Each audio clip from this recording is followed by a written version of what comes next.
Hello, everyone. Today, I am delighted to be joined by Rebecca Zipp. Rebecca lives in Colorado with her husband, 2 kids, 3 cats, and whatever insect pets her kids have recently captured. She dabbles in graphic design, but has a degree in art history, which she is thankful to be able to use in her homeschooling endeavors. She was introduced to Charlotte Mason in 2013 after exploring other educational philosophies and knew immediately that this was what she wanted for her family. She enjoys the freedom found in Charlotte Mason education and the fact that it not only nourishes the minds, hearts, and souls of her children, but hers as well. Thank you so much for joining us today, Rebecca. Well, thank you for having me. I'm honored. Could we start just by, you could tell us a little bit about yourself and your family and how you came to start homeschooling? Okay. So as you said, I live in Colorado and I'm actually originally raised in Minnesota. So I kind of consider that my home. My husband and I have been married for 16 years and we have a 10-year-old boy and a 7-year-old girl. And, I don't really think there was ever a time that I didn't consider or I thought about not homeschooling. Even when my son was teeny tiny and his the kids around his age were starting to go to preschool and being enrolled in that, we just kind of didn't do it. We just didn't enroll him, and we did our own little sort of pseudo preschool at home where we just read books and did crafts together and went on little field trips and things like that. And it worked really well and it felt really natural. So we just kind of naturally evolved into homeschooling when he reached school age as well. So, yeah. Rebecca, how has your homeschooling philosophy and kind of approach to education changed over the years? Like, were you always drawn to Charlotte Mason, or tell me a little bit about that process? Well, when I first started thinking about homeschooling, I didn't know about Charlotte Mason yet. I think my son was probably about 2. And I was looking at other approaches. I went to public school and then private school. My husband graduated from public school. And so neither one of us had really much experience with it. I had a good friend who had been homeschooled, but I started looking at different philosophies, and Montessori was one that really appealed to me. So we kind of started to do some Montessori things. I sort of started looking at Waldorf, but there were parts of it that really I didn't like. And so I didn't go far down that path.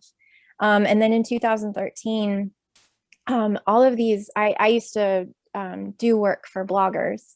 And all of these bloggers were talking about this woman named Charlotte Mason. And I just, who's Charlotte Mason? I don't know. So I started reading more about her. And at first it was kind of like, well, she spends a lot of time outside and she reads a lot of books. Okay, I guess that sounds good. And the deeper that I got into it, the more that I read about her and just what people were talking about, how they implemented her philosophies, it just really resonated very deeply with me. And even as we've gone through, we're just ending our 5th year homeschooling. Even as we've gone through these 5 years, just it's even my view of homeschooling and what education is about has actually evolved a little bit even within these 5 years, but it's still very much Charlotte Mason. So It sounds like it's kind of been an organic growing process. A Yeah. lot of the moms that I've talked to who talk about, their kind of changes or growth in home education philosophy and approach, normally it hasn't been some sort of like, this day we were doing one thing and the next day we just totally changed gears. It's more of Right. a living thing. Like homeschooling and education is it's like this little plant that we're nurturing, and sometimes it surprises us, or sometimes it takes us in a different direction, but it's just slowly growing and developing.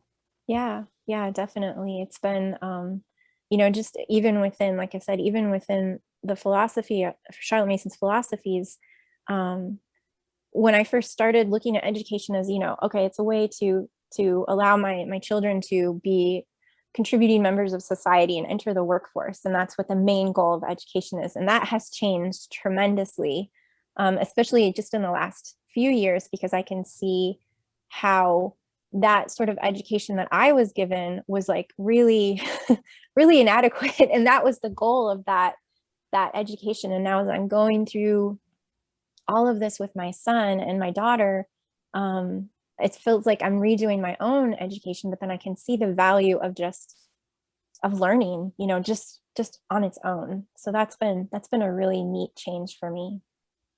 Yeah, I love that we can have something beyond just a pragmatic, practical approach to Mhm. education. Well, maybe I shouldn't say it's not that it's impractical. Right, Because right, actually, this is the most practical thing you could be doing. It's kind of right. like in our family devotions. We think, really, are you going to invest that much time every single day as a family in this endeavor? Yeah. You're not achieving something that you can see with your physical eyes. And Yep. yet, that's the most practical thing we could possibly be investing in. Yes, definitely. Well, that's obviously one wonderful part of homeschooling. Are there any other things that are your kind of favorite parts of homeschooling? There's a lot. I mean, it's obviously it's challenging at times, but I think I love the flexibility. If we wake up one morning and it's a beautiful day outside, we can say, let's go for a hike today. We'll push off our reading to next week, or whatever. We have that flexibility. Um, if a subject or a particular book is challenging for one of my kids, we can take it slower, or we can look at alternatives. If there's a specific subject that really interests them, like my son, he's very science minded. And so this last term in our homeschool, I said, let's look at, different science curricula. And he picked out one on magnets and we went with it. And that was a lot of fun. This term, whenever we go for hikes, they come back with pockets full of rocks. So many rocks. We have so Yes. many rocks. And I looked at that and I said, oh, well, why don't we do geology this term? So that's what we're doing this term. But also, I think one of the biggest things is that I get to be with them every day. And the idea of, sending them off somewhere for 8 hours a day where they're with, people that I mostly don't know, that it doesn't feel natural to me. And so I'm excited that every day I get to be with them. I get to watch them growing and learning and becoming more of who God created them to be. Just I don't know, just being with them, because we only have a finite amount of time with our kids, and I want to make the most of that. And so I feel like that is a huge benefit for homeschooling for me, is that I get to be with them. And now that my oldest is a junior in high school and I'm Yeah. just seeing how little time left we have, it makes me even more thankful and appreciative for all the time that we have spent together, not Yeah. just me with my son, but also the siblings together, and Hmm. just such a precious, precious gift of homeschooling. Yeah. Yeah, definitely. Well, it's not always fun and easy. So what are some of those challenges of homeschooling, and how do you seek to kind of overcome those challenges? Okay, so when I first started homeschooling, when we were doing my son's kindergarten year, I'm very much a check off the boxes kind of person. And so we had to do everything. We had to do everything on our list every single day. We could not miss a day for any reason unless one of us was sick. There was no flexibility. And fortunately, that year it was really relaxed. It was only about 45 minutes a day. It was really, really, really simple. But going into his first grade year, year one, I carried that. And as time has progressed, I've seen that can't, it's that it really complicates things and makes things really difficult when you don't embrace that flexibility of homeschooling. And so that's been a challenge, just trying to kind of say no to that part of my personality and say it's okay if we just don't do this book, or we skip this, or we you know substitute something else. But again, like I said, that's also been a blessing, so I think that helps encourage me in that area, because I can see it paying off when we do have that flexibility. And then I think just um, trying to be a teacher and a mom is sometimes hard, because sometimes you have to be the bad guy. You have to be the one who really um makes them understand that, I know you don't like to do this, but we really have to do it. And if we don't do it, it's really bad. Not necessarily specific subjects, but overall, like there are things that are hard. There are challenges for our kids. And then we have to be kind of the ones to enforce that. No, sorry, I know it's hard, but we still have to do it. And that's been hard at times for just how to handle that in a loving and gentle and understanding way. I think it'll be encouraging for moms to hear if they're facing that struggle, though, that they're not alone. Like there's not something wrong with them or their homeschools or their kids. Yeah. This is a very common struggle. And I don't think we'll ever completely, fix it or overcome it, but we keep like working through it together with our children and as families. And yeah, I think there's so much in that, like that was a great question to ask, because I think so often we, especially with like social media, we look at how other people do homeschool or anything really, but I think homeschool, just because I'm in that world, it always seems like everybody else has it, figured out, and they're doing it perfectly, and everything's just, they've got their nice flat lays and stuff like that. And it's just so perfect. And why can't mine look that way? And my kids don't behave. My kids are monsters sometimes. And, it's good to know that, no, it is challenging. It's not an easy thing to do, and embracing that and encouraging each other to work through that. And also, when we share that it's been a challenge, we can say, okay, but this is what I did, to try to work through that. And maybe, maybe other people can try that too. Yeah. I'm glad you asked that question. If your kids' clothes don't match like the curriculum, so you get this really great photograph, you're okay. It's all right. I never can do that. Yeah, no, I'm not that talented, or nor do I have the time to do that. Yeah. Well, Rebecca, one of the main reasons I wanted to talk to you today was last season I was chatting with Adrienne Fries on the podcast, and she was talking about picture study and Charlotte Mason and classical education. And she recommended that I speak to you specifically about picture study and art history and things like that. So I was like, oh, great. I need to talk to Rebecca about this. So kind of going back before we talk about it in the context of our families, what first sparked your own interest in art history? And then kind of from that, like, why do you think it's important to include it in our own homeschools?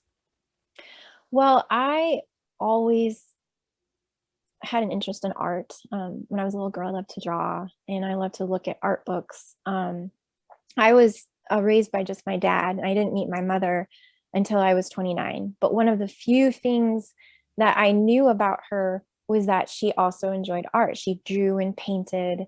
And I guess, I don't know if it was subconsciously or consciously, I felt like that was a tie.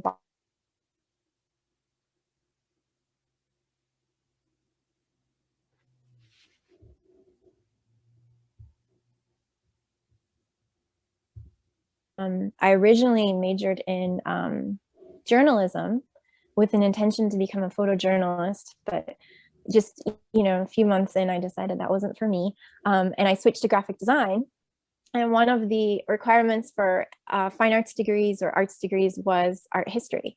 And so I took an art history class, and I was just completely hooked. And before the end of that term or that semester, I switched again. And so even though I switched twice during my freshman year, I never switched a degree in that. So I've always enjoyed it, always found it fascinating and loved it. And, going into, that was actually one of the big draws for me with Charlotte Mason, was that she put an emphasis on exposing children to fine art. And I mean, I do think that's very important. I feel like any more certain kinds of beauty are becoming less important in our society. And you see, even just near where my husband's old office was, there was a STEM school, and that's really becoming more and more popular because it's productive, and it fulfills a need or requirement that is kind of tangible. It's usually very lucrative, the engineering and science fields. and they're eliminating the arts. So there's, no music, no fine arts, no literature, and those things. And it makes me really sad for one thing, but I see a loss in that too, because I feel like when we look at fine art, when we hear music, when we listen to great literature, we're informing our sense of beauty. And the only way that children can really understand what they find beautiful and what is beautiful is by being exposed to it, even from a young age. And I feel like that's what fine art does. It shows us the beautiful. And it also is part of our history. So many of these paintings, I mean, just on a basic level, so many of these paintings depict historical events or historical people, or even just historical fashion, just really simple things about the way life was at a given time, what was important, what was valued. And then, the skill of the artist, there's just so much in it. And then an even more basic level, it comes up in everyday conversation when somebody says, oh, she looks like a Mona Lisa or whatever.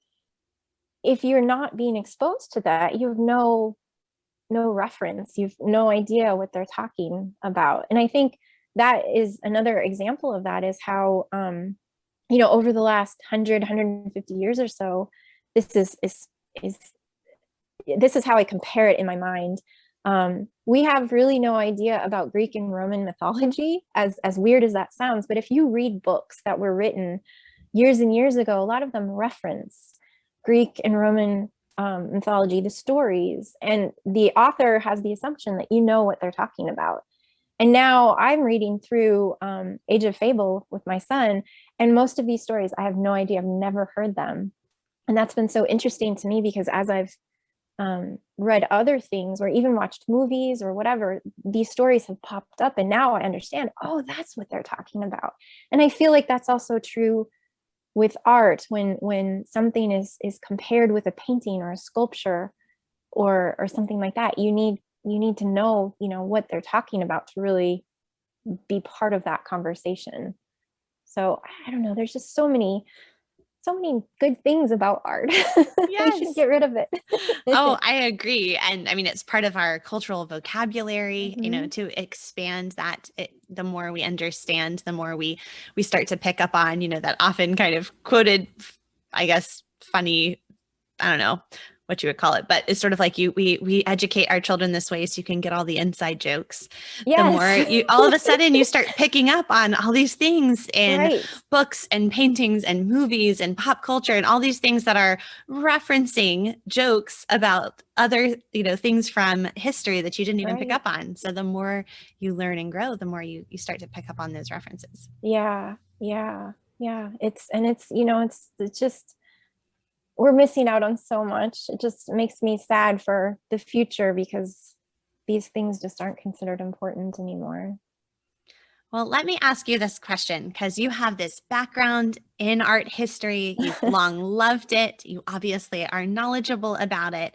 And so I can imagine a mom listening and thinking, well, that's great. I'm sure that's easy for you to include in your homeschool. But what about me? I don't really know anything about art. I have no idea how to even start with my children.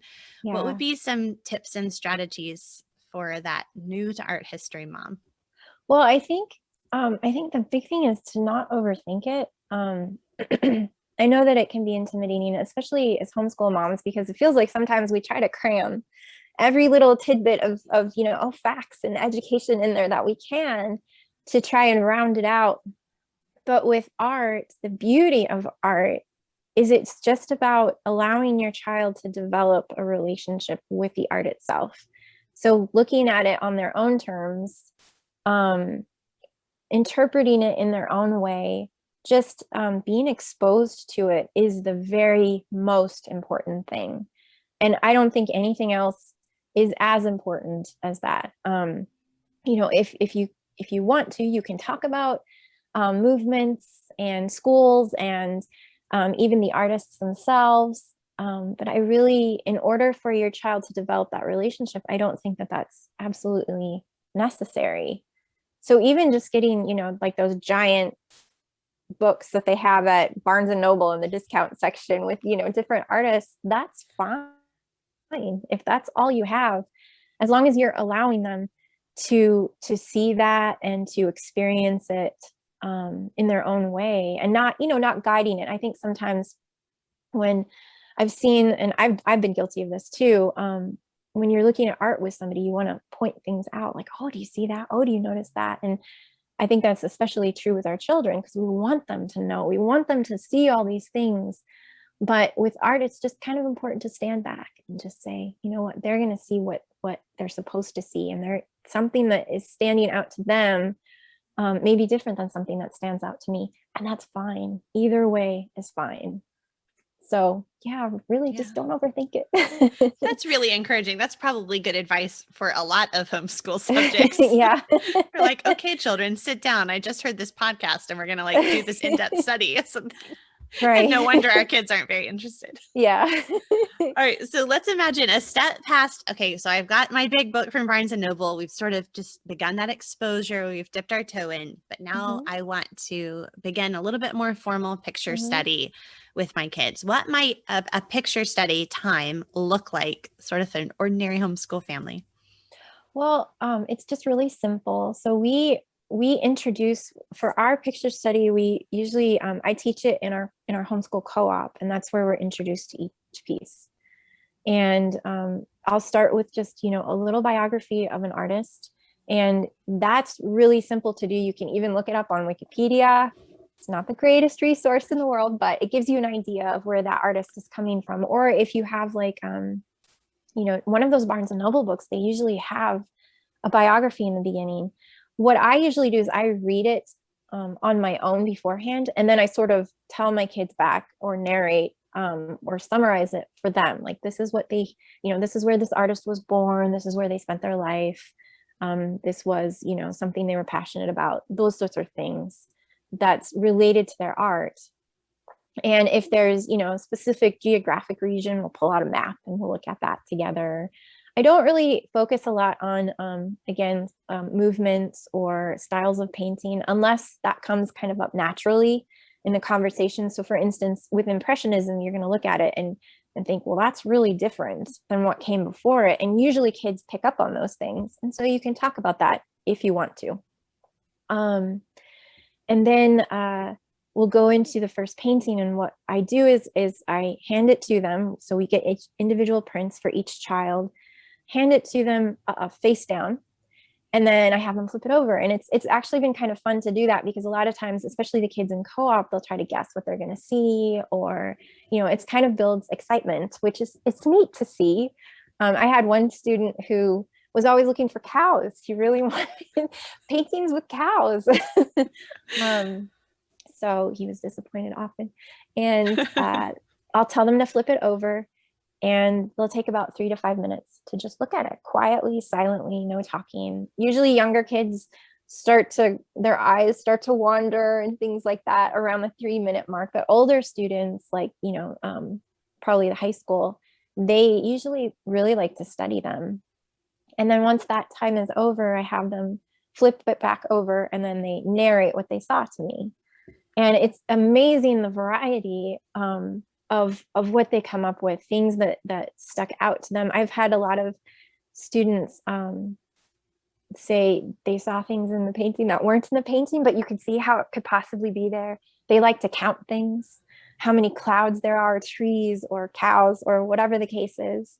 But it's just interesting to hear what they come up with. And this is, I should say that this is how it looks in our home too, just shorter because there's fewer students. And then once they've narrated it and said everything that they wanted to, we flip it back over and we talk about it. And they may have had questions during the narration. And usually if they do ask a question, I'll say, well, we'll talk about that after everyone's had a chance to narrate, because I've found that sometimes another student's or child's narration answers the question of somebody else that somebody else had. And so we'll talk about it, and I'll usually do some research on the piece itself, but this isn't necessary. I just really want to emphasize that this is totally not necessary. And I'll explain, like if there's a story behind it, There, when we were doing Rubens, there was the Fall of Phaeton, and so we actually read a really summarized version of that story. Or if it's about a specific topic, I can't think of any specific examples right now, but we'll talk about that. Or if it's just generic. So I have some behind me, but like The Milkmaid by Vermeer, we'll just talk about what life was like in Delft in the 17th century. And I'll point out the tiles down here and how Delft is known for those tiles. And we think she's making bread pudding. Just facts like that that you can get from one of those Barnes and Noble books, possibly, or from the internet. But on a very simple level,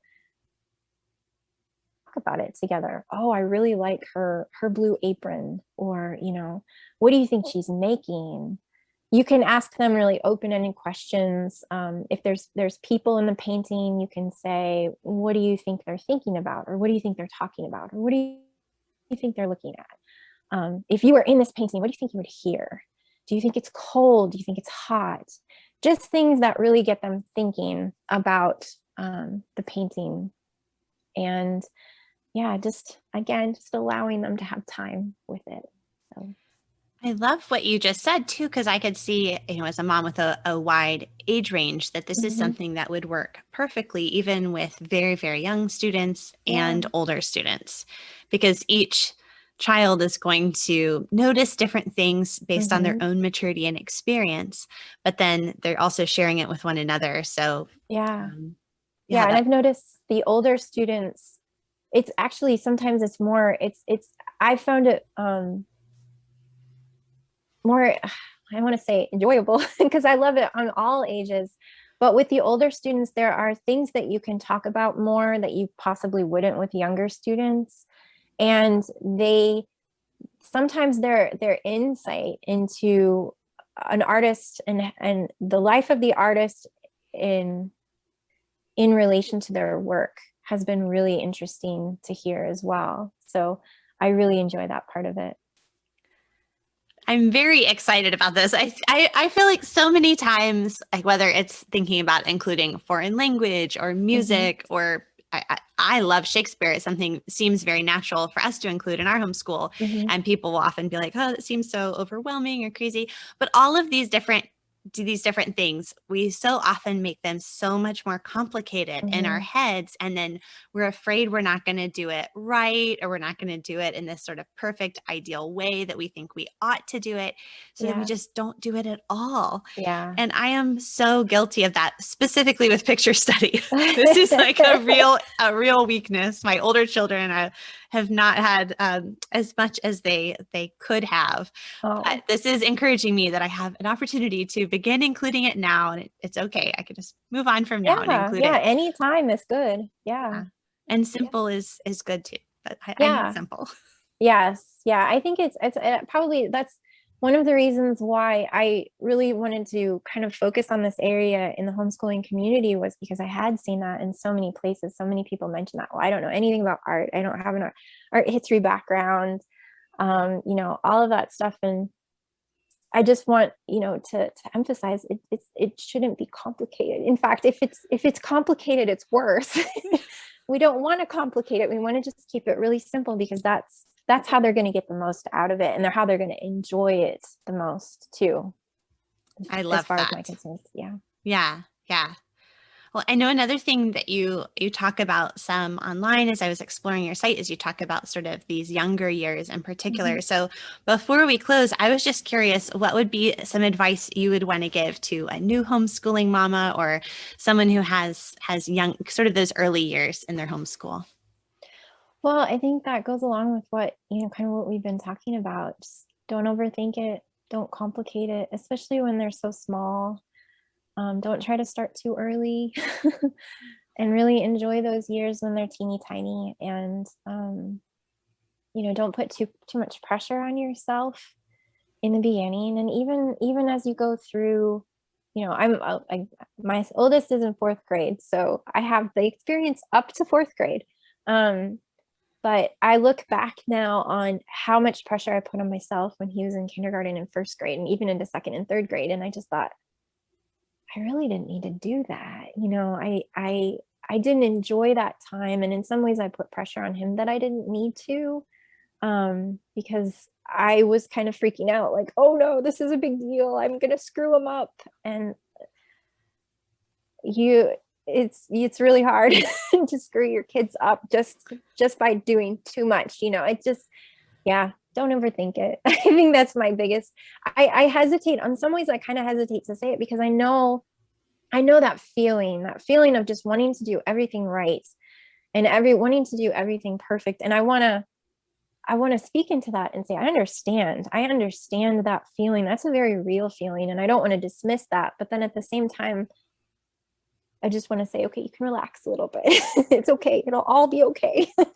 Yes. If that makes sense. Definitely such good encouragement. Well, Rebecca, here at the end, I've been asking all of my guests this season the same couple questions. I'm going to ask these to you as well. And the first question is just, what are you personally reading lately? Well, right now I am reading The House of Mirth. I found Susan Wise Bauer's The Well-Read Mind list, and that's on there. So I've been going through that. And then I'm reading Devoted, which is a book. I think it's like 30 chapters or 30 stories about godly moms and their godly sons and how their mothers affected their lives. And I just today in the mail got Jayber Crow, so I'm going to start that one. And then I'm reading two with my kids. I don't know if that counts, but I'm enjoying them. Yeah, I'm reading do tell. Johnny Tremaine with my son, which I haven't read since I was in junior high, and I forgot how good it is. So that's been fun. And then I'm reading Tum Tum and Nutmeg with my 7-year-old daughter. So fun. Yes. Well, a book that is worth reading when you're young is worth reading again when you're old. I agree. I don't think I have gotten tired of reading Blueberries for Sal yet. And that's a picture book I've probably read 22,000 times. I think I have that one memorized. But I hope like my great-grandchildren come and read it to me when I'm all old and I can't read. Yes, I'll have it memorized too. Yes. Well, the final question is just, what are your best tips for helping the homeschool day run smoothly? I think the biggest one I'm trying to focus on now is not looking at the clock, because it's so easy to get caught up in like, oh no, it's 11 o'clock and we haven't even started this yet or whatever. And kind of like what I said before, and even just within your days, embrace that flexibility. If somebody's having a breakdown and you need to stop what you're doing, it's okay to stop. But at the same time, if something's going really well and you're enjoying that time together, keep going. Just kind of go with the flow and don't look at the clock. Good advice, good encouragement. Rebecca, where can people find you all around the internet? And then make sure you tell us where we can find your picture study and other resources that you have available. Sure. My website is ahumbleplace.com. And on there, I have picture study aids, which kind of what we talked about before, where they help you give you those facts about the paintings, and then a little bit of information about the artist. And those are in the shop on my page. I also sell a Charlotte Mason inspired kindergarten curriculum meant for children who are, around 6 years old. And that's also in my shop. And then I'm also on Instagram, A Humble Place as well. So that's pretty much how I am known. And those are my two main places. And I will have links to all of those things in the show notes for this episode over at humilityanddoxology.com. Okay, thank you so much for chatting with us today. Thank you so much for having me. It was fun.